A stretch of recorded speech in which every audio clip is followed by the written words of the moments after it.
salamat. Sige po. Wala naman ano. Yes, sir. Yes, Mr. President. Excuse me, mag-action ka ba? Sige po. Akin na yan. Wala naman pero...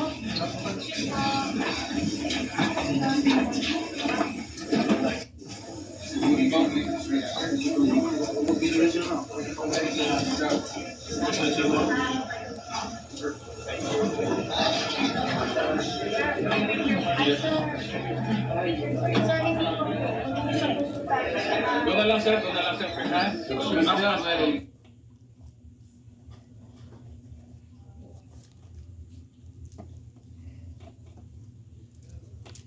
Ano mo pala sa Duterte Minton? Aray. Anong kadis kaya ba? Asa? Kilid. Pa. Ano ay sa Duterte? It really depends on the context, but in this case, I see a very flimsy basis to grant disqualification because they're talking about the participation of Liera and Alapini Gansu in the same case. I have to take note that they are the original judges assigned to this case since 2021. And so it is inevitable that they will have to decide on, or they decide on the opening of the investigation in the case. But it is impossible to find any judge that will not rule on the merits of the case. So it's very tenuous at this point. But in other cases, there have been judges who have recused themselves. But there was clear evidence of bias. In this case, I see.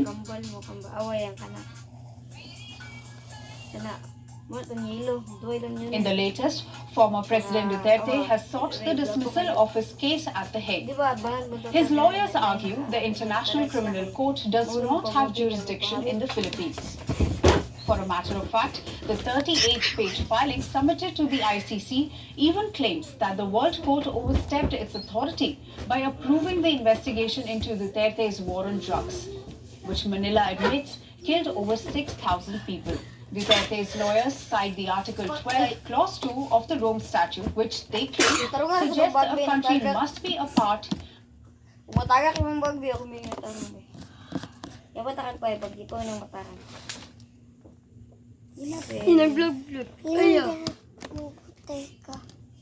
Hi guys! Watching this video ay nag-vlog si Nasima. Sa baag yun dahil nila ayaw ka na ba kay Samu ka na? Gopul kay kamera mo mo. Midobing, gopul kay kamera mo mo. Foreign Affairs Secretary Enrique Manalo says former President Rodrigo Duterte's arrest by Philippine authorities will not be covered by U.S. President Donald Trump's sanctions against those held in the International Criminal Court. We have cooperated with Interpol. That's why I don't believe we fall under that U.S. executive order. Trump signed an executive order last February to sanction people who help ICC investigations. The move aims to protect U.S. ally Israeli Prime Minister Benjamin Netanyahu, who faces an ICC arrest order over the bombings in Gaza. Human rights lawyers are worried that Trump's executive order is worded so vaguely it could apply even to Filipinos. This is what Senators Amy Marcos and Bato de la Rosa are proposing, with de la Rosa saying that the plane owners that flew Duterte to The Hague could have their U.S. assets frozen. Foreign Affairs Secretary Enrique Manalo says former